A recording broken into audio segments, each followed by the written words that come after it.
Hello दोस्तों, कैसे हैं आप लोग। उम्मीद करती हूँ कि आप अच्छे होंगे और मैं भी बहुत अच्छी हूँ। मैं आज आपके लिए लेकर आई हूँ एक नई कहानी और इस कहानी का नाम है नानी का घर। चलिए शुरू करते हैं। हमारी नानी का घर बहुत पुराना था। वो घर गांव के आखिरी छोर पर था। एक बड़ी सी हवेली जैसा लगता था। जब हम छोटे थे हर छुट्टियों में वहां जाते थे। दिन के समय सब कुछ ठीक लगता था, पर रात होते ही पूरा माहौल बदल जाता था। हवेली की पुरानी दीवारें, घिसे हुए फर्श और खिड़कियों से आती हवा की सरसराहट से एक अजीब सा डर पैदा हो जाता था। नानी हमेशा कहती थी, रात को बेटा छत पर नहीं जाना, वहां कोई है जो रात में दीवारों पर चलता है। पर बच्चे होने के नाते हम कभी भी इस बात को गंभीरता से नहीं लेते थे। एक रात हम सभी भाई बहन सोने की तैयारी कर रहे थे, तभी छत पर कुछ अजीब सी आवाजें सुनाई दी। ऐसा लग रहा था जैसे कोई भारी चीज घिसट रही हो और साथ में किसी के पैरों की धीमी धीमी आवाज भी आ रही थी।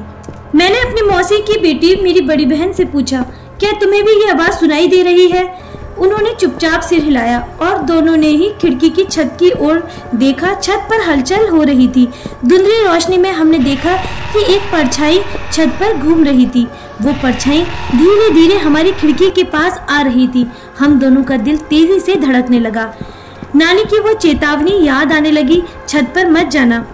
हमने धीरे से खिड़की बंद की और चुपचाप बिस्तर में दुपक गए, लेकिन वह परछाई अभी भी खिड़की के पास से हमें देख रही थी। परछाई की वो हलचल हमारे दिमाग से निकल नहीं रही थी। अगले दिन सुबह नानी से पूछा तो उन्होंने एक लंबी सांस लेकर कहा, वो छाया उसी दिन से है जिस दिन हमारे घर के बाजू वाले घर में वहां आग लगी थी, और उसमें कुछ बच्चे भी थे, बड़े थे, जवान थे, सब लोग उस आग में आके मर गए। तब से वो लोग छलावा बन गए हैं।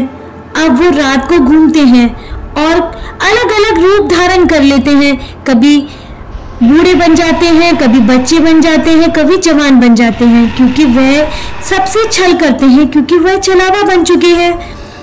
वह छोटे बच्चों को डराते हैं और तो और वो कभी बिल्ली भी बन जाते हैं। इस घर से उस घर चले जाते हैं और वो सबको अलग अलग तरह से डराते हैं। जैसे वह खुद डर कर मरे थे, वह चाहते हैं सब लोग ऐसे ही मर जाएं। उसके बाद हमने कभी भी रात को छत की ओर देखने की हिम्मत नहीं की। दरअसल हमारी नानी के घर के बगल में एक और पुराना घर था जो सालों से खाली पड़ा था।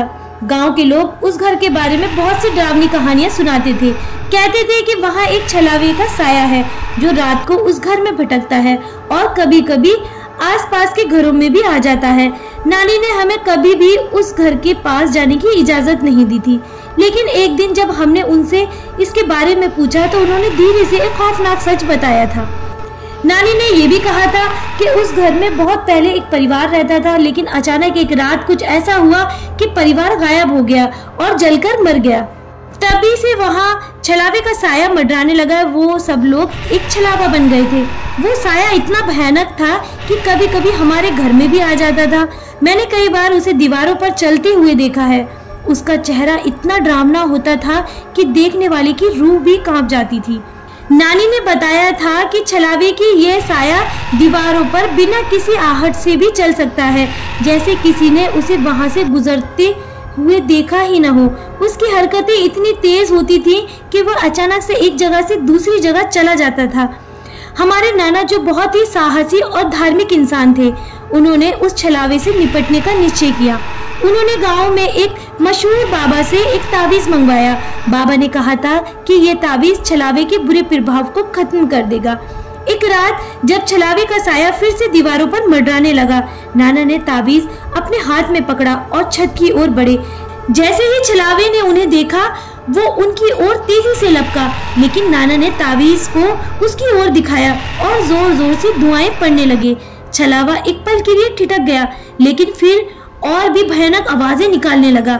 नाना ने बिना डरे एक लकड़ी का डंडा उठाया और छलावे पर हमला कर दिया। डंडे से पिटाई करते हुए उन्होंने उसे मार भगाया। उसके बाद से वो छलावे का साया हमारी नानी के घर में कभी नहीं दिखा, लेकिन बगल वाले घर में अब भी रातों को अजीब अजीब आवाजें आती रहती थी। नानी हमेशा कहती थी कि वो छलावा पूरी तरह से खत्म नहीं हुआ है, बस डर कर कहीं छिप गया है। नाना ने उस घर के बारे में महसूस किया, वो जगह अब रहने लायक नहीं रही थी। छलावे का डर अब भी कहीं न कहीं मौजूद था। हमारे नाना ने घर बेचने का फैसला कर लिया। कुछ ही दिनों बाद गांव में एक व्यापारी ने वह पुराना घर खरीद लिया जो अपने परिवार के साथ वहां रहने का इरादा रखता था। घर बिकने के बाद हम सबको थोड़ी राहत मिली, पर गांव के लोग अब भी कहते थे कि उस घर की रातें अब भी सन्नाटे से भरी होती हैं। नए मालिक ने वहां रहने की कोशिश की, पर कुछ ही हफ्तों में अजीब घटनाएं शुरू हो गईं। व्यापारी का परिवार भी अजीब सी आवाजें और छायाओं से परेशान हो गया। वह भी आखिरकार घर को छोड़कर कहीं चला गया और घर फिर से खाली हो गया। अब भी वो घर ऐसे ही खाली पड़ा है, लोग उसे अब भूतिया घर भी कहते हैं। वो पुराना घर अब भी गांव के आखिरी छोर पर खड़ा है, पर कोई भी वहां रहने की हिम्मत नहीं करता। लोगों का मानना है कि छलावे का साया अब भी वहां भटकता है और जो भी उसके करीब आता है उसे वह अपने चुंगल में खींच लेता है। हमारी नानी का घर तो अब भी उसी गांव में वही खड़ा है, पर हम सब ने कभी फिर से उस छत की ओर देखने या उस पुराने घर के आसपास से जाने की भी हिम्मत नहीं की। नानी के किस्से और उस रात की घटनाएं हमें आज भी याद हैं और शायद हम उन्हें कभी नहीं भूल पाएंगे। आज हम अपने अपने घर में सेटल हैं और हमारी शादी हो गई है और हमारे बच्चे भी बड़े हो गए हैं। आज हम उनको अपने किस्से सुनाते हैं, लेकिन हमारी रूह आज भी कांप जाती है क्योंकि ये कहानी एक सच्ची कहानी है। आज भी उस घर के आसपास से कोई गुजरने के लिए नहीं देखता, सब लोगों को डर लगता है और हमारे पास भी उस घर के बहुत सारे किस्से हैं सुनाने के लिए, जो शायद एक ही कहानी में मैं आपको नहीं सुना पाऊंगी। चलिए इस कहानी को यहीं रोकते हैं। इस कहानी की सीख ये है कि हमें बुजुर्गों की बातें और चेतावनी को हल्के में नहीं लेना चाहिए। कभी कभी उनके अनुभवों में छिपे सच से हम अनजान होते हैं और उनकी सलाह हमें खतरे से बचा सकती है। इसके अलावा ये भी दर्शाता है कि अज्ञात शक्तियों या अतीत से जुड़ी रहस्यमय चीज़ों के साथ खेलने या उन्हें चुनौती देने से बचना चाहिए, क्योंकि कुछ रहस्य अनसुलझे ही रहने चाहिए। इस तरह कहानी का अंत होता है। उम्मीद करती हूँ आपको ये कहानी ज़रूर पसंद आएगी। हमारी कहानी को अंत तक सुनने के लिए आप सभी का बहुत बहुत धन्यवाद। ऐसी ही मज़ेदार हॉरर स्टोरीज के लिए सब्सक्राइब करें हमारे चैनल क्रिएचर ऑफ शैडो।